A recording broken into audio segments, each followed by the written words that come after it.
नमस्कार, हिंद किसान डायलॉग में आपका स्वागत है। मैं हूं हरवीर सिंह। आज हमारे खास मेहमान हैं नरेंद्र सिंह तोमर जी, जो केंद्रीय कृषि, किसान कल्याण, ग्रामीण विकास और पंचायती राज मंत्री हैं। तोमर साहब पिछले कार्यकाल में भी पंचायती राज मंत्री थे, इस्पात मंत्रालय का काम देखा, संसदीय मामलों के मंत्री रहे और उसके पहले एक लंबा उनका काम है राजनीति का भी और जनजीवन से जुड़ा हुआ। मध्य प्रदेश में भी पंचायती राज मंत्रालय उन्होंने देखा और मनरेगा को इतना वहाँ पर काम हुआ कि मध्य प्रदेश की गिनती जब मनरेगा शुरू होती है देश के सबसे आगे काम करने वाले राज्यों में रही है। इसके साथ ही अभी जो उनके पास दो महत्वपूर्ण मंत्रालय हैं, देश की बहुत बड़ी आबादी, करीब 70% आबादी के जीवन को प्रभावित करते हैं। किसान हो, ग्रामीण आबादी हो, जनसेवा के और बाकी कार्यक्रम हो, ग्रामीण विकास का मसला हो, ये तमाम सारे ऐसे महत्वपूर्ण क्षेत्र हैं जो हमारी इकोनॉमी और समाज दोनों के लिए सबसे अहम स्थान रखते हैं। इनसे जुड़े तमाम सारे मसलों पर हम लोग बात करेंगे नरेंद्र सिंह तोमर जी से। तोमर साहब, आपका स्वागत है हिंद किसान डायलॉग में। मेरा पहला सवाल आपसे यही है कि देश में इस वक्त कोविड-19 महामारी का प्रकोप है और उसने दुनिया के साथ हमारी अर्थव्यवस्था को भी बहुत बुरी तरह प्रभावित किया है, लेकिन इसके बावजूद जो हमारा कृषि क्षेत्र है वो एक ब्राइट स्पॉट की तरह देखा जा रहा है और ये माना जा रहा है कि इस वक्त जब इकोनॉमी कॉन्ट्रैक्ट हो रही है उसमें जो एग्रीकल्चर सेक्टर है वो इकोनॉमी को पटरी पर लाने वाला इंजन साबित हो सकता है। इसको लेकर के आपका क्या कहना है? देखिए हरवीर जी, हमारे देश की मुख्य ताकत ग्रामीण अर्थव्यवस्था और कृषि है। एक लंबे कालखंड तक इस अर्थव्यवस्था को जितना बल मिलना चाहिए उसका कहीं ना कहीं कुछ ना कुछ अभाव रहा। इतिहास इस बात का साक्षी है कि हमारी गांव की अर्थव्यवस्था, परंपराएं, आपस का बंधुत्व भाव और सामूहिकता ये इतनी ताकतवर थी कि देश में मुग़ल आए तो भी इसको नुकसान नहीं पहुंचा पाए। अंग्रेज़ भी बहुत दिनों तक राज किए, लेकिन ग्रामीण क्षेत्र के ताने बाने को वो प्रभावित नहीं कर पाए। आज़ादी के बाद इस ताकत को पहचानने और प्राथमिकता देने की ज़रूरत थी। यद्यपि इस क्षेत्र में काफ़ी काम हुआ, लेकिन मुझे इस बात की प्रसन्नता है कि प्रधानमंत्री नरेंद्र मोदी जी ने प्रधानमंत्री पद संभालने के बाद लगातार गांव, गरीब, किसान, इस पर बल दिया। ग्रामीण क्षेत्र में मौलिक आवश्यकताओं की पूर्ति कैसे हो, इस पर धनराशि उपलब्ध कराने को प्राथमिकता पर रखा। कृषि का क्षेत्र आगे बढ़े, कृषक की आमदनी दुगनी हो, इसके लिए अगर आवश्यकता योजना की पड़ी तो योजना बनाई, आय सहायता में योगदान करने की पड़ी तो आय सहायता में योगदान करने के लिए भी तंत्र बनाया। और जब कोविड-19 आया तो ग्रामीण क्षेत्र ने और कृषि के क्षेत्र ने फिर से एक बार सिद्ध किया कि कैसी भी प्रतिकूलता हो, यह अर्थव्यवस्था मजबूती के साथ खड़ी रह सकती है। और इसलिए आप देखेंगे कि जब कोविड आया और लॉकडाउन हुआ तो उस समय फसल कटाई के लिए खड़ी थी। मैं धन्यवाद देना चाहूँगा प्रधानमंत्री जी को, गृह मंत्री जी को कि जब लॉकडाउन घोषित हुआ तो कृषि के क्षेत्र में जो अनुमतियाँ दिया जाना अपेक्षित था उन्होंने वो अनुमतियाँ प्रदान की, इसलिए फसल कटाई का काम पूरा हुआ, देश में उपार्जन का काम पूरा हुआ, ग्रीष्म ऋतु की फसलें गत वर्ष की तुलना में अधिक बोई गई। और खरीफ की फसल को भी अभी देखेंगे तो देश कोविड से उबरा नहीं है, लेकिन खरीफ की फसलें भी गत वर्ष की तुलना में 13 लाख हेक्टेयर ज़्यादा बोई गई। धान 10% अधिक बोया गया है, दलहन 5% है, तिलहन 13% है। ये किसान की और हमारी ग्रामीण अर्थव्यवस्था की ताकत का परिचायक है। और आप देखेंगे तो कृषि के क्षेत्र में काम आने वाली जो उपकरण हैं, चाहे वो ट्रैक्टर हो या अन्य प्रकार के उपकरण हों, आज वो क्षेत्र भी अपनी अच्छी भूमिका निभा रहा है।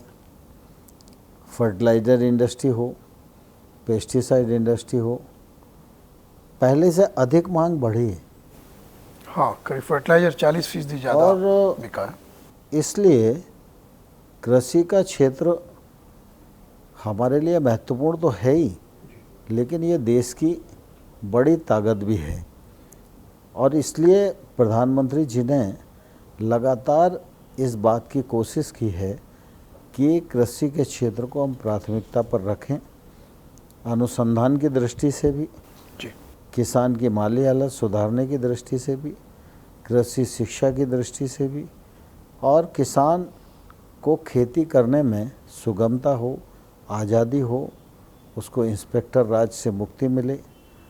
इस सब का प्रबंध सने सने आप देख रहे हैं कि नरेंद्र मोदी जी के नेतृत्व जी। में हो रहा मैं है। अगला सवाल जो है, जैसे अभी आपने जिक्र किया कि रबी अच्छा हुआ, रिकॉर्ड प्रोडक्शन हुआ, लोगों को उनकी जो फसलें थी उनकी खरीद हुई, पैसा गया, और खरीफ में करीब 13 लाख हेक्टेयर अतिरिक्त बुआई अभी हुई है। सामान्य मानसून है, खरीफ भी अच्छा रहेगा। तो जो कृषि उत्पाद हैं या किसानों द्वारा उत्पादित किए जाने वाले फसलों के अलावा बाकी उत्पाद भी हैं, उनकी आपूर्ति बहुत बेहतर है, वो ज़्यादा रही। लेकिन जो बाकी जो कंजम्पशन सेक्टर हैं इन उत्पादों के, या कॉमन मैन भी, उनकी आर्थिक स्थिति पर जो असर आया, उसके चलते मांग की कमी का एक संकट कृषि क्षेत्र झेल सकता है। क्योंकि आप कोविड में भी देखेंगे कि जो खाद्यान्न है, दालें हैं, उनकी सरकारी खरीद हुई। कुछ फसलें ऐसी थी जो कि पेरिसेबल जिन्हें हम कहते हैं, जल्दी नष्ट होने वाली, जिसमें आपका फल, सब्जी, दूध, खास तौर से पोल्ट्री, इन किसानों को नुकसान उठाना पड़ा। और अभी भी फिर से ये सेक्टर भी पटरी पर आ रहे हैं। आपूर्ति बहुतायत में है, खपत पर असर पड़ सकता है। इस परिस्थिति से लड़ने के लिए क्या रणनीति हमारे पास है सरकार की तरफ से? देखिए, कोविड-19 के दौरान सरकार के द्वारा खाद्यान्न की प्रतिपूर्ति बहुत अच्छे से की गई। किसान का उत्पादन वह भी बम्पर हुआ। लेकिन यह सच है कि जब लॉकडाउन था तो आवाजाही पर प्रतिबंध था, इसलिए फल हो, फूल हो, सब्जियां हों, जल्दी नष्ट होने वाली जो फसलें थीं, उनके किसानों को निश्चित रूप से प्रभावित होने की स्थिति आई। यह एक पक्ष है। जी। उसका दूसरा पक्ष ये भी है, अगर हम देखें तो पूरे देश में आवश्यकता के अनुसार दूध लोगों को मिलता रहा, आवश्यकता के अनुसार सब्जी भी मिलती रही, और आवश्यकता के अनुसार फल भी मिलते रहे। लेकिन जितनी मात्रा में, जितने सस्ते दाम पर शहरी क्षेत्र में उपलब्धता होनी चाहिए, वो नहीं हो पाई। लेकिन अगर दूध शहर नहीं आ पाया तो गांव के लोगों को सस्ते दाम पर दूध की उपलब्धता हो गई। जहां कोऑपरेटिव थे वहाँ दूध के किसान को नुकसान नहीं हुआ। फलों के लिए हम लोगों ने MIS स्कीम लागू की, राज्यों को आग्रह किया इस स्कीम का लाभ किसान ले सकते हैं राज्य के साथ मिलकर। और सब्जियों की भी दूध जैसी कमोवेश स्थिति थी। आम तौर पर अगर आप व्यवहार में देखेंगे तो दूध गांव में पैदा होता है और किसान को लगता है कि अगर दूध बेच देगा तो नगद पैसा मिल जाएगा। तो कई बार एक परिवार में अगर 10 किलो दूध पैदा होता है तो वो 1 किलो दूध भी बचाता नहीं है, 10 का 10 किलो दूध तोल देता है। तो घर के लिए भी दूध नहीं बच रहा था, तो घर पे लोग खोआ भी नहीं कर पा रहे थे, घर पे खीर के लिए भी संकट था। तो इस दौरान बड़ी मात्रा में गांव में दूध और सब्जियों की उपलब्धता रही। तो एक पक्ष उसका ये भी है, लेकिन जो फूल के किसान थे जी, उनको 100% उन पर प्रभाव पड़ा, क्योंकि मंदिर बंद थे, राजनीतिक कार्यक्रम, शासकीय कार्यक्रम बंद थे, एक दूसरे को बुके देने का जो चलन है वो बंद था। तो इसके कारण फूल के किसान बहुत प्रभावित हुए हैं। लेकिन बाकी दूध, फल और सब्जी इनके किसानों का भी आंशिक रूप से नुकसान हुआ है। लेकिन अब अनलॉक हो गया है जी, धीरे धीरे ज़िंदगी सामान्य हो रही है और मुझे लगता है कि अब किसी भी प्रकार की आवाजाही पर रोक नहीं है।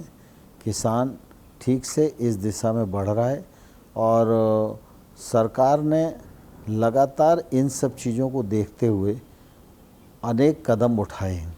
मैं उस पिछले पर आऊँगा। दिनों अभी जो है ये सरकार ने करीब 20 लाख करोड़ का पैकेज अनाउंस किया। आपने खुद इस बात को स्वीकार किया कि जो फूल वाला किसान था, जो सब्जी वाला था, दूध वाला था, पोल्ट्री वाला था, उनको कुछ नुकसान हुआ, लेकिन इनको डायरेक्ट जो फ़ायदा करने की बात है या नुकसान की भरपाई के लिए कोई सीधे कोई उस तरीके से पैसा ट्रांसफ़र नहीं हुआ। किसान सम्मान निधि की 2 किस्तों में 30,000 करोड़ से ज़्यादा आप लोगों ने ट्रांसफ़र किया।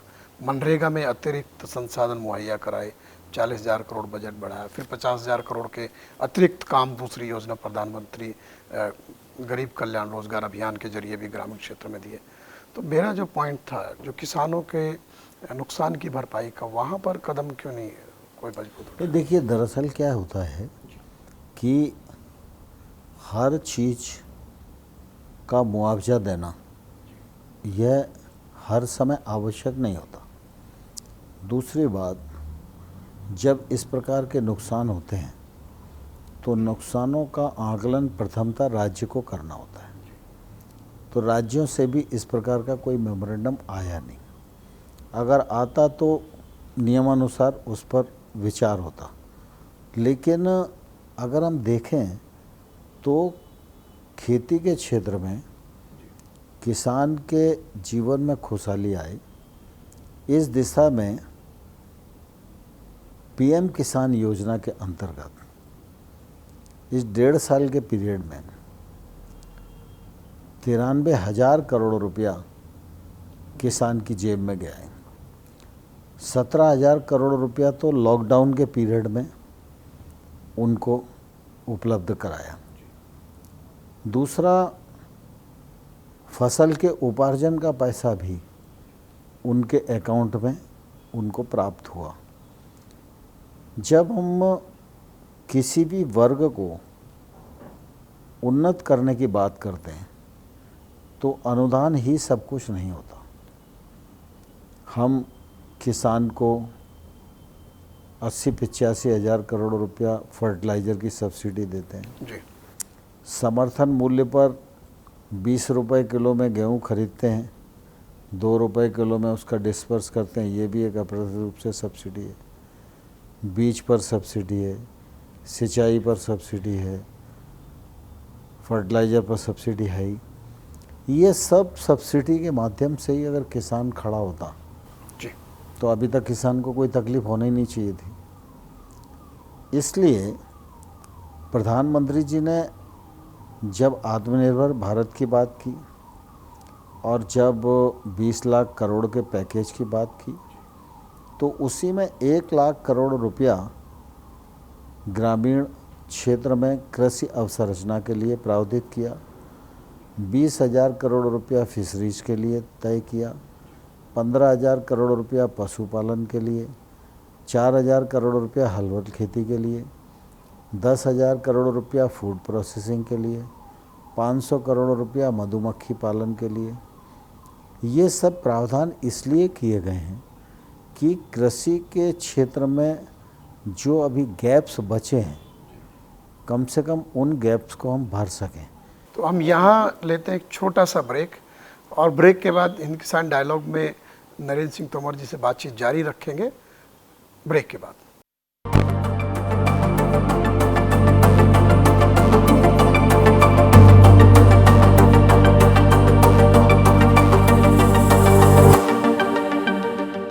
स्ट्रीम कोई भी हो, बेस्ट करियर ऑप्शन के लिए है Bhabha university. Best faculty, world class infrastructure, scholarships, high tech labs, 27 acre of lush green campus, hostel facility, admissions open for engineering, pharmacy, dental, computer application, management and agriculture.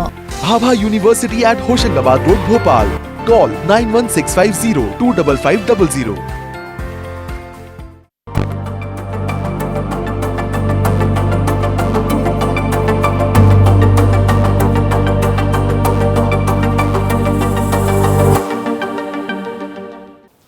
Break के बाद हिंद किसान dialogue में आपका फिर से स्वागत है। हमारे साथ हैं केंद्रीय कृषि और किसान कल्याण मंत्री नरेंद्र सिंह तोमर जी। तोमर साहब, ये जो आपने कई सारे बातें की कि इतना हमने पैकेज दिया, ये सब हुआ, और एक जो बड़ा काम आप बोलने भी वाले थे जिस पे मैं आ रहा हूँ अभी, कि इसी दौरान कृषि मार्केटिंग सुधारों को लागू करने के लिए 3 बड़े कानूनों पर सरकार ने फैसला लिया अध्यादेशों के जरिए। तो एक तो मैं आपसे जानना चाहूँगा, इन तीनों की ऐसी क्या अहमियत है कि तीनों को एक साथ घोषणा की गई? पहला पॉइंट ये। दूसरा मेरा ये है कि इन अध्यादेशों का किसान और कई राज्यों के मुख्यमंत्री भी और राज्य विरोध क्यों कर रहे हैं? इन दोनों बातों का आप जवाब दीजिए। देखिए, आपने अच्छा सवाल किया। मैं पहले सवाल को 1 मिनट में पूरा करता हूँ। कृषि का क्षेत्र एक ऐसा क्षेत्र है जिसमें सरकारी निवेश तो हुआ, लेकिन निजी क्षेत्र का निवेश नहीं हुआ। बाकी आप देश के सभी क्षेत्रों को देखो, जो क्षेत्र अग्रणी भूमिका निभा रहे हैं उनमें निजी निवेश बड़ी मात्रा में जी। हमारे देश का 85% किसान छोटा किसान है। छोटा किसान खुद निवेश नहीं कर सकता, छोटे किसान के साथ बड़ा आदमी निवेश करने पहुंच नहीं सकता। तो कुल मिला के जो निवेश है वो जिला स्थान से नीचे जा ही नहीं रहा है, जबकि पूरे हिंदुस्तान को ग्रो करना है तो निवेश निजी क्षेत्र का गांव और खेत तक पहुंचना चाहिए।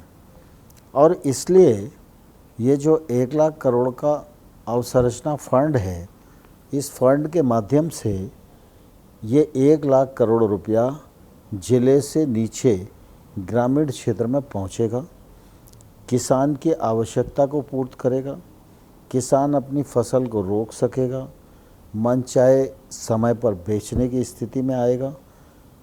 और इस फंड के मूर्त रूप लेने के बाद जी बड़ी मात्रा में गांव में रोजगार के अवसर खड़े होंगे। गांव में रोजगार के अवसर खड़े होंगे तभी गांव आत्मनिर्भरता की ओर बढ़ेगा।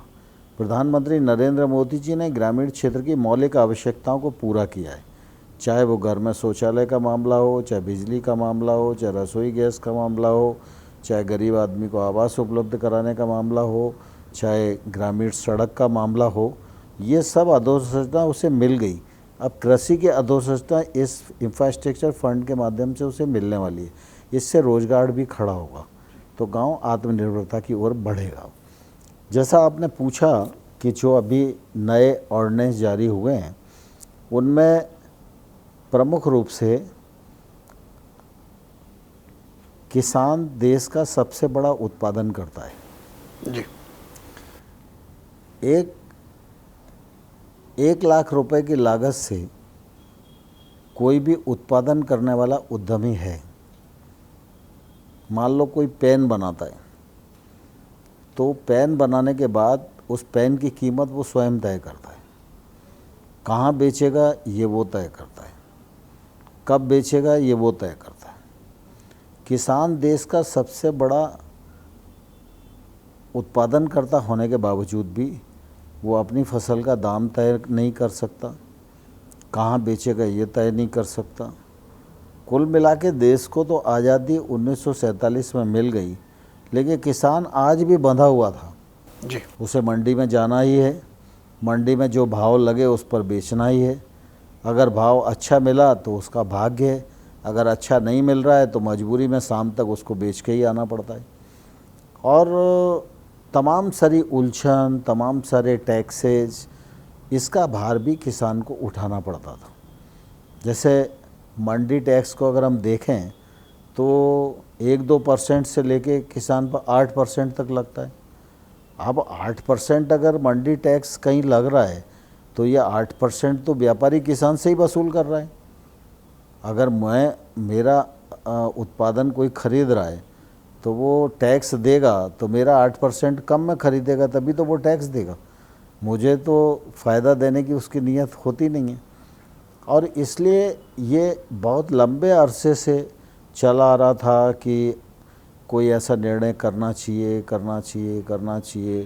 लेकिन कोई भी नेता ऐसे नहीं थे जिनमें पॉलिटिकल विल हो और उसके कारण निर्णय नहीं कर पाए। लेकिन प्रधानमंत्री जी ने कि कृषि उपज व्यापार और वाणिज्य ऑर्डिनेंस पारित किया और अब पूरे देश में मंडी की परिधि के बाहर पूरा ट्रेड हो सकेगा, अंतर्राज्यीय व्यापार हो सकेगा।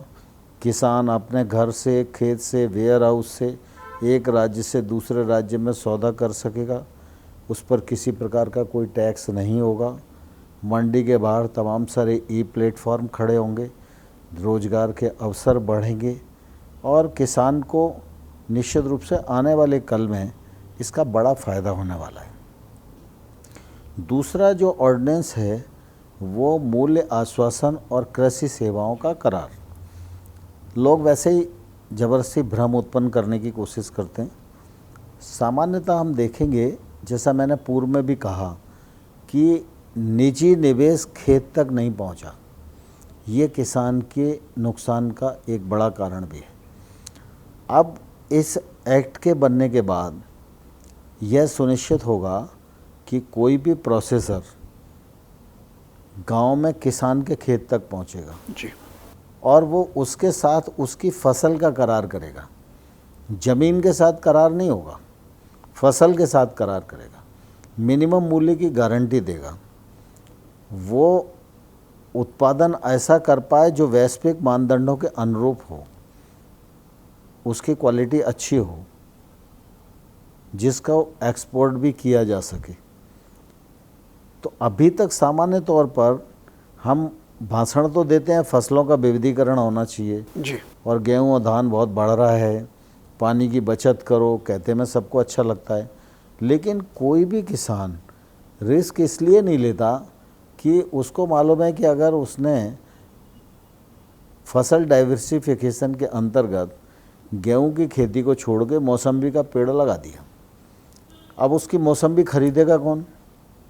लेकिन यह एक्ट इस बात की सहूलियत किसान को और प्रोसेसर को देता है कि आप मौसम्बी पर जाइए, प्रोसेसर से कांटेक्ट करिए, मौसम्बी की जब फसल आएगी तो ये प्रोसेसर इस करार के माध्यम से उसको मिनिमम मूल्य की गारंटी देगा कि भाई कैसी भी प्रतिकूलता रहे, तुम्हारी मौसम्बी मैं इतने रुपए किलो तो खरीदूंगा ही। इसमें यह भी प्रावधान किया गया है, जैसे मान लें थोड़ी देर के लिए मौसम्बी का भाव 10 रुपए किलो है और एक औसत 3-4 साल का निकाल कर हम लोगों ने तय किया कि भाई हम मिनिमम मूल्य 8 रुपए किलो रख लेते हैं, तो 8 रुपए किलो का करार हो गया और 8 रुपए किलो प्रतिकूल परिस्थिति में भी प्रोसेसर को किसान को भुगतान करना ही पड़ेगा।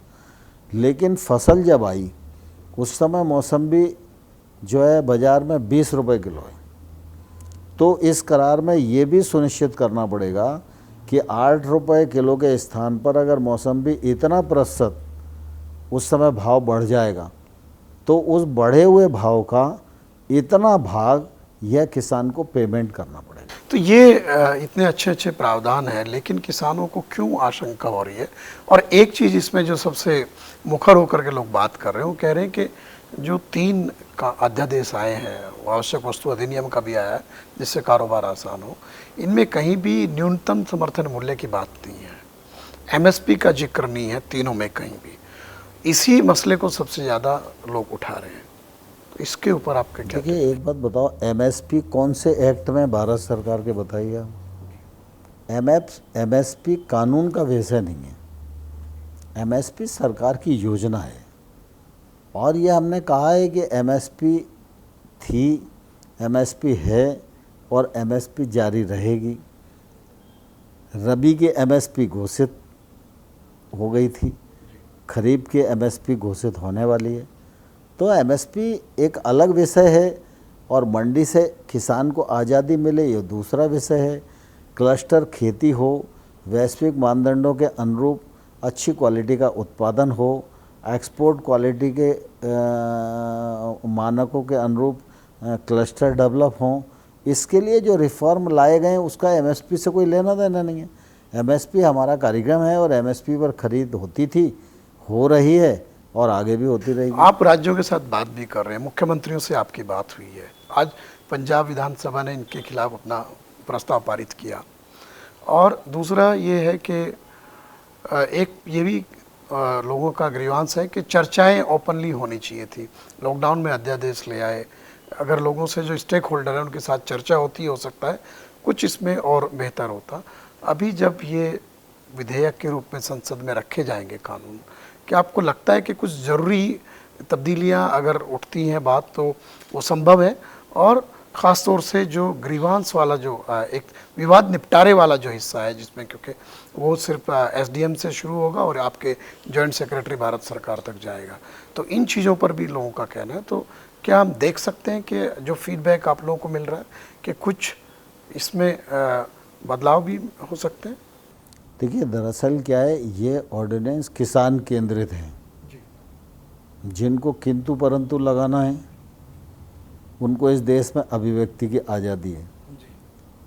जहाँ तक हम लोगों ने इन ऑर्डिनेंस को लाए वो किसान की भलाई के लिए, किसान की उन्नति के लिए, किसान को आगे बढ़ाने के लिए इन कानूनों को हम लेकर आए। जहाँ तक लोकसभा का सवाल है, लोकसभा में ये बिल के रूप में आएगा और उस समय डिस्कशन होगा तो हम जो चर्चा होगी उसका उत्तर देंगे।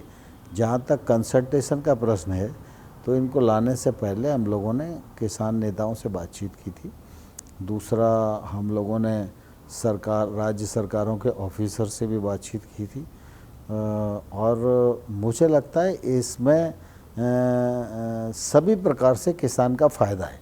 लेकिन किसान को छोड़कर अगर किसी व्यक्ति को और किसी दल को किसी और वर्ग की नुमाइंदगी करना है तो उसके लिए स्वतंत्र है। एक बड़ा फोकस ये, क्योंकि वो एक तरीके से ये कंटिन्यूटी का पैकेज की तरह से है, जो फार्मर प्रोड्यूसर ऑर्गेनाइजेशन है उसके ऊपर सरकार का बहुत फोकस है कि फार्मर्स के समूह बने, वो अपने कंपनी बनाएं। तो ये एक है, इसमें इसके ऊपर काफ़ी ये है। प्लस कोऑपरेटिव को लेकर के भी कुछ चीज़ें हैं, तो उसमें आपका क्या मानना है कि एफपीओ कंपनी एक्ट में बेहतर है अब, क्योंकि कोऑपरेटिव में भी अनुमति दे दी है आप लोगों ने, तो या वहाँ बेहतर है? क्योंकि कोऑपरेटिव का ही एक दूसरे स्वरूप के रूप में एफपीओ को देखा जा सकता है कि वहाँ भी किसान मिलकर के काम करते थे, यहाँ भी वैसा ही है। नहीं, किसान उत्पाद संगठन एफपीओ जो है वो कंपनी एक्ट में भी रजिस्टर्ड हो सकता है, कोऑपरेटिव एक्ट में भी रजिस्टर्ड हो सकता है। ये हम लोगों ने प्रावधान करके रखा है। एफपीओ 10,000 हम नए बनाने वाले हैं और एक एफपीओ को खड़ा करने में लगभग 40 लाख रुपया हम 5 साल में खर्च करेंगे। एफपीओ के माध्यम से हमारी कोशिश है कि बहुत सारी संख्या में छोटे छोटे किसान आपस में जुड़ें। अभी 5 बीघा का किसान है तो वो किसी भी प्रकार की उसकी बार्गेनिंग कैपेसिटी नहीं है। वो एक तौर से जो भी खेती में लगने वाली सामग्री है उसको भी खैरीज में ही खरीदता है। लेकिन 300 किसान का अगर एक एफपीओ होगा तो वो फर्टिलाइज़र भी थोक में खरीदेगा एफपीओ, तो उसे सस्ते में मिलेगा। वो पेस्टिसाइड भी थोक में खरीदेगा, बीज में थोक में खरीदेगा। सिंचाई का एकीकृत साधन भी ड्रिप इरिगेशन या सूक्ष्म सिंचाई की तरफ वो जा सकता है। सरकार की जो योजनाएं उनका लाभ और सब्सिडी भी ले सकता है। तो एफपीओ के माध्यम से जब लोग खेती करेंगे तो उनकी लागत भी कम होगी। और दूसरा, एफपीओ अपने उत्पाद का प्रोसेसिंग भी कर सकता है, पैकेजिंग भी कर सकता है, लेबलिंग भी कर सकता है। इसके लिए वो 2 करोड़ रुपए का लोन भी ले सकता है, और 2 करोड़ रुपए का लोन लेगा तो उसकी गारंटी भी हम देंगे और 3% ब्याज छूट भी उस पर देंगे। इससे क्या है कि जो छोटे छोटे किसान हैं उनका रकबा भी बड़ा हो जाएगा, उनके उत्पादन का वॉल्यूम भी बड़ा हो जाएगा। सब चीज़ थोक में खरीदेंगे तो लागत भी कम हो जाएगी, और 300 किसान अपने उत्पाद के वॉल्यूम को एक साथ मिलकर कहीं सौदा करेंगे तो उनकी बार्गेनिंग कैपेसिटी भी बढ़ेगी, तो किसान को उसका लाभ मिलेगा। लेकिन ये कह रहे हैं कि ये सारी प्रक्रिया में एग्रीकल्चर का कॉर्पोरेटाइजेशन करने की तरफ सरकार जा रही है, एग्रीकल्चर को बिजनेस की तरह देख करके, क्योंकि एग्रीकल्चर हमारे यहाँ एक सामाजिक स्वरूप भी है। तो इस ये जो आक्षेप है इस पे आपकी क्या टिप्पणी? नहीं, आक्षेप मिथ्या है। और कुल मिला के इन सब के माध्यम से हमारी कोशिश है कि किसान की माली हालत सुधरना चाहिए, कृषि की ग्रोथ बढ़ना चाहिए, खेत में उत्पादकता बढ़नी चाहिए, किसान के खेत तक निजी निवेश पहुंचना चाहिए और गांव की सूरत बदलना चाहिए। गांव और कृषि दोनों आत्मनिर्भर बनेंगे तो भारतवर्ष आत्मनिर्भर बनेगा। तो हिंद किसान डायलॉग में हम लोग अभी ब्रेक पर जाते हैं। ब्रेक के बाद एक बार फिर आपसे मिलेंगे।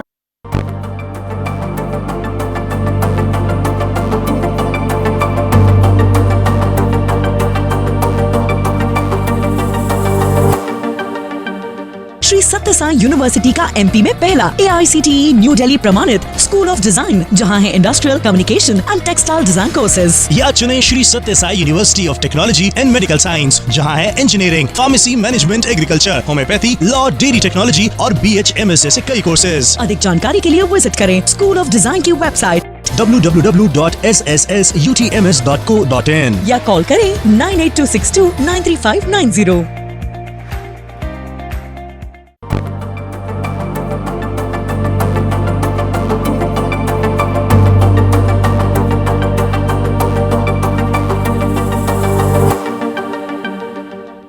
ब्रेक के बाद हिंद किसान डायलॉग में आपका फिर से स्वागत है। हमारे साथ हैं केंद्रीय कृषि और किसान कल्याण मंत्री नरेंद्र सिंह तोमर जी।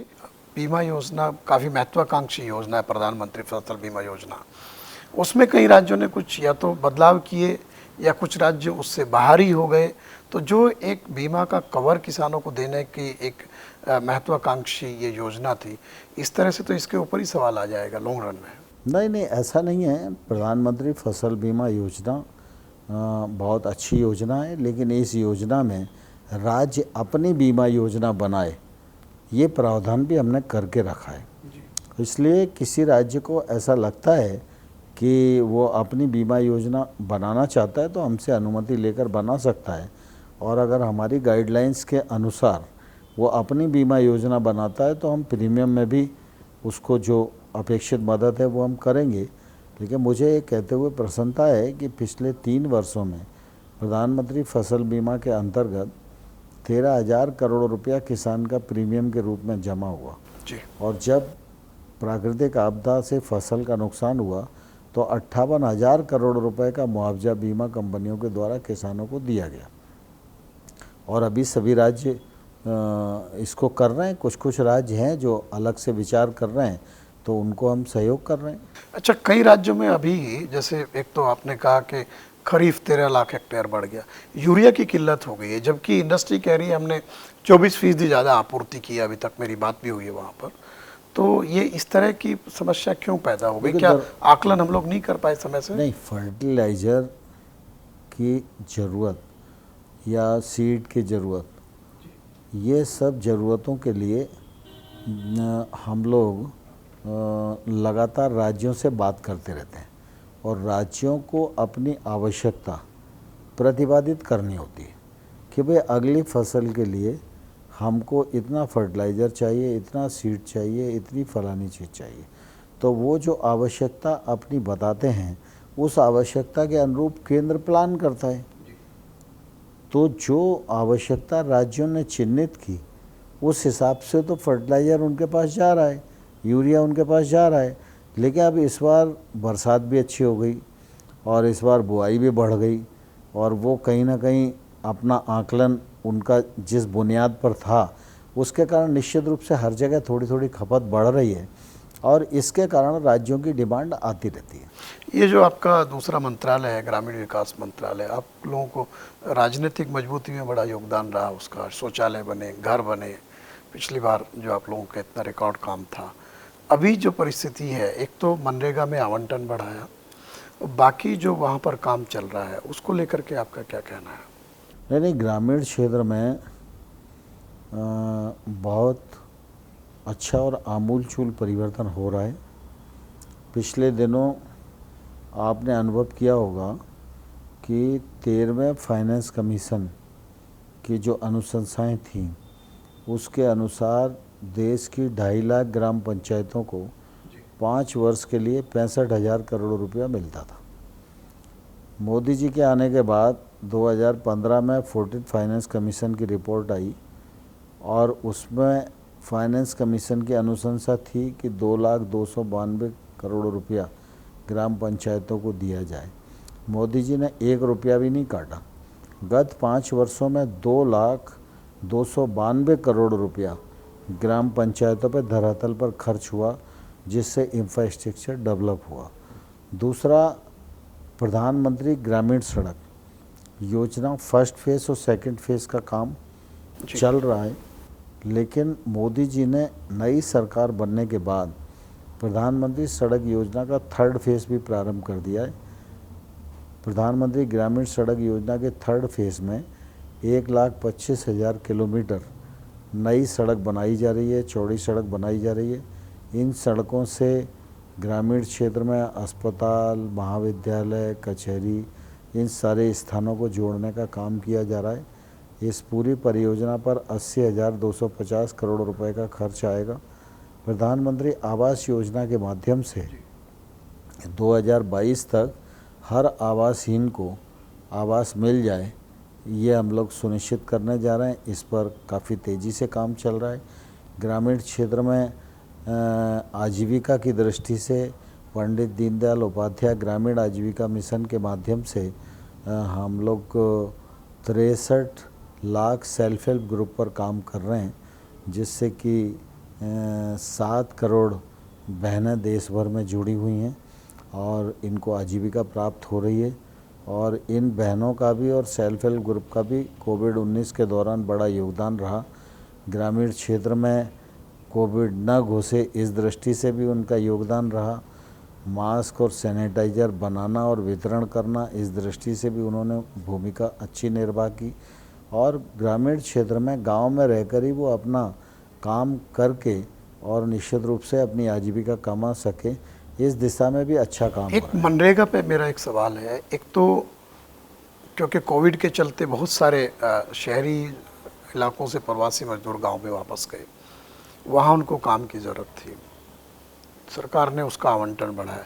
लेकिन कई राज्यों का कहना है कि अभी वो जो 100 दिन की सीमा है, क्योंकि ये असामान्य समय है, इसमें 100 दिन की सीमा को आगे बढ़ाया जाना चाहिए। प्लस जो संसाधन है उसमें से ज़्यादातर हिस्सा खर्च होने के करीब है। तो इस पर क्या आप लोग कुछ विचार करेंगे कि? ये देखिए, दरअसल मनरेगा बड़ी महत्वाकांक्षी योजना है और जब से हम लोग आए तब से लगातार मनरेगा में आवंटन बढ़ता जा रहा है और मनरेगा के माध्यम से हम लोगों ने लाखों संरचनाएं जन उपयोगी बनाई हैं। उसमें ट्रांसपेरेंसी भी बढ़ाई है। 99% श्रमिकों को हम डीबीटी के माध्यम से उनके अकाउंट में भुगतान कर रहे हैं। जब कोविड-19 आया तो निश्चित रूप से ऐसा लगा कि भाई गांव में रोज़गार की ज़्यादा आवश्यकता पड़ेगी, तो मैं धन्यवाद देना चाहूँगा प्रधानमंत्री नरेंद्र मोदी जी को कि उन्होंने 40,000 करोड़ रुपए का अतिरिक्त आवंटन दिया। अभी मनरेगा में बहुत अच्छे से काम चल रहा है, लेकिन ये सच है कि इतना तेज़ है कि जल्दी जल्दी राशि खर्च हो रही है। जहाँ तक 100 दिन से आगे दिन बढ़ाने की मांग है, ये बहुत लोकप्रिय मांग है। अब कोई भी लोग इसके लिए तो धन्यवाद नहीं देते हैं कि 40,000 करोड़ रुपया दे दिया, लेकिन 100 की जगह 150 कर दो, 150 की जगह 200 कर दो। तो मैं राज्य सरकारों को और बाकी लोगों को भी ये कहना चाहता हूँ कि मनरेगा एक्ट में ये प्रावधान है कि 100 दिन एक परिवार को रोज़गार दिया जाना चाहिए, और यह वैकल्पिक रोज़गार है, मूल रोज़गार नहीं है। अब जैसे जैसे काम खुलेगा तो लोगों के लिए और भी रोज़गार के साधन खुलेंगे, और अभी की परिस्थिति में भी राज्य चाहें तो वो रोज़गार के दिन बढ़ा सकते हैं, लेकिन उसका खर्च उन्हीं को उठाना पड़ेगा। तो उस दिशा में भी राज्य सरकार विचार कर सकती है। अभी तो राज्यों का संसाधनों का ही टोटा है। एक सवाल मैं आपसे सब्सिडी को लेकर के पूछूंगा। आपने पीछे बताया कि किस किस तरीके से सब्सिडी दी जाती है, और ये प्रधानमंत्री किसान सम्मान निधि क्योंकि डायरेक्ट बेनिफिट ट्रांसफ़र है, आपके पास अब रिकॉर्ड भी आ गया, डाटा भी आ गया है और इलेक्ट्रॉनिक ट्रांसफ़र हो रहा है। क्या कोई सब्सिडीज़ को सीधे किसानों को देने का कोई सरकार उस दिशा में जा रही है क्या, कि फर्टिलाइज़र सब्सिडी या बाकी सब्सिडीज जो है वो इनडायरेक्टली बंद करके सीधे किसानों को दे दें? देखिए, दरअसल एक समय था जब मनरेगा के लोगों को भी पेमेंट डायरेक्ट नहीं मिलता था। अमानत में खयानत की शिकायतें आती रहती थी। प्रधानमंत्री नरेंद्र मोदी जी ने काम संभालने के बाद लगातार पारदर्शिता पर उनका बल रहा, और अमानत में खयानत वाली जो परिस्थितियां थीं उनको कैसे तीव्र गति से बदला जाए, इस बात पर उनका हमेशा से जोर रहा, और उसी का परिणाम है केंद्र सरकार की, चाहे वो रसोई गैस की सब्सिडी हो, चाहे पीएम किसान का पैसा हो, ये डीबीटी के माध्यम से लोगों के अकाउंट में जाने लगा, तो निश्चित रूप से इसका बहुत लाभ हुआ। आपको ध्यान है कि जब राजीव गांधी जी प्रधानमंत्री थे तो वो ये कहा करते थे कि हम 100 रुपये भेजते हैं तो गांव में 15 ही रुपये पहुँचते हैं, लेकिन आज हम ये कह सकते हैं गर्व के साथ कि नरेंद्र मोदी जी किसी किसान को 6,000 रुपये भेजते हैं तो वो 6,000 रुपये के 6,000 रुपये उसके खाते में पहुंचते हैं। तो ट्रांसपेरेंसी की दृष्टि से और डिजिटलाइजेशन की दृष्टि से जितने भी रिफॉर्म आने वाले कल में किए जा सकते हैं और किया जाना संभव है, वो सब नरेंद्र मोदी जी की सरकार में होंगे। तो ये हम मान के चलें कि सब्सिडी में डीबीटी आने वाले दिनों में लागू हो सकता है? हाँ, स्वाभाविक रूप से गैस की सब्सिडी तो जा ही रही है, इस दिशा में सरकार आगे बढ़ रही है। नहीं, लेकिन उसमें किसान संगठनों का भी कहना है कि व्यावहारिकता का मसला है, क्योंकि अब एक परिवार में ज़मीन एक आदमी के नाम में है, खेती उसके बच्चे अलग अलग कर रहे हैं, या बहुत सारे ऐसे किसान हैं जो कि किराए पे ज़मीन लेकर के खेती करते हैं, तो उनकी भी आबादी राज्यवार 10-15 से लेकर 25-30% तक है। एक मॉडल लैंड लीजिंग एक्ट भी आप लोगों के विचाराधीन है कि ऐसे किसानों को वो रिकॉर्ड पे आ जाएगा। तो ये क्या पहले मॉडल लैंड लीजिंग एक्ट लागू किया जाए और उसके साथ अगले चरण में इसको लागू किया जाए? नहीं, जब भी किसी क्षेत्र में डीबीटी शुरू करते हैं तो उस क्षेत्र की प्रकृति और व्यवहारिकता को सरकार ध्यान में रखती है। उसके लिए जिन जिन क्षेत्रों से आवश्यक रूप से कंसल्टेशन करना है वो कंसल्टेशन करती है। आने वाले कल में जब इस दिशा में कदम बढ़ेंगे तो इस क्षेत्र के लोगों से भी विचार विमर्श किया जाएगा। लेकिन साथ में जो ये मैंने आपसे पहले भी सवाल किया था, जो पॉलिटिकल जो एक इसको लेकर के विरोध है अध्यादेशों को लेकर के, तो उस पर कोई पॉलिटिकल जवाब देने का आप लोगों का प्लान है, या मंत्रालय ने अध्यादेश जारी कर दिए? मैं तो तमाम सारे बंधुओं को यह प्रार्थना करना चाहता हूँ कि कोई भी राज्य सरकार, कोई भी पॉलिटिकल पार्टी, कोई भी किसान संगठन जब चाहे जैसे चाहे हम उनसे बात करने के लिए तैयार हैं। उनके मन में किसी प्रकार की शंका है तो उसका समाधान करने के लिए तैयार हैं। इन ऑर्डिनेंस को किसान के अनुकूल बनाया है और किसान को फ़ायदा हो इस दृष्टि से बनाया है, और तमाम सारी जो अव्यवस्थाएं रहती हैं उन पर अंकुश लगे, इंस्पेक्टर राज की समाप्ति हो, इस नियत से इनको बनाया हुआ है। तो मैं उन सबको आग्रह करूंगा कि अगर किसी के मन में शंका है तो हम उनके पास जाकर भी, और वो हमारे पास आएँ तो मैं उन्हें सादर आमंत्रित करूंगा, उनकी शंकाओं का समाधान करेंगे और सबको इसे इम्प्लीमेंट करने के लिए आगे बढ़ना चाहिए। लेकिन गन्ने को आवश्यक वस्तु अधिनियम से बाहर क्यों छोड़ दिया? मतलब शुगर केन कंट्रोल ऑर्डर भी उसी में आता है। एक चीनी की राजनीति और एक उस तरह की लॉबी की बात होती है, तो उसको कैसे बाहर छोड़ दिया इससे? अब वो दरअसल जब विचार विमर्श होता है तो अनेक चीज़ें रहती हैं। तो इसी जवाब के साथ तोमर साहब, आपका बहुत बहुत शुक्रिया। आपने हिंद किसान डायलॉग के लिए हमारे तमाम सारे सवालों के जवाब दिए, जो विवादास्पद मसलों पर भी थे, देश की ग्रामीण अर्थव्यवस्था के विकास से जुड़े भी थे, रोज़गार से भी जुड़े थे, और लोगों के जीवन को बेहतर करने से जुड़े हुए भी थे। आपका बहुत बहुत शुक्रिया। और हिंद किसान डायलॉग में मैं यही कहूँगा कि हमने कोशिश की आपके लिए उन सारे सवालों के जवाब ढूंढने की जिनके उत्तर आपको देश के कृषि, किसान कल्याण और पंचायती राज और ग्रामीण विकास मंत्री जी से चाहिए थे। आपका बहुत बहुत धन्यवाद। नमस्कार।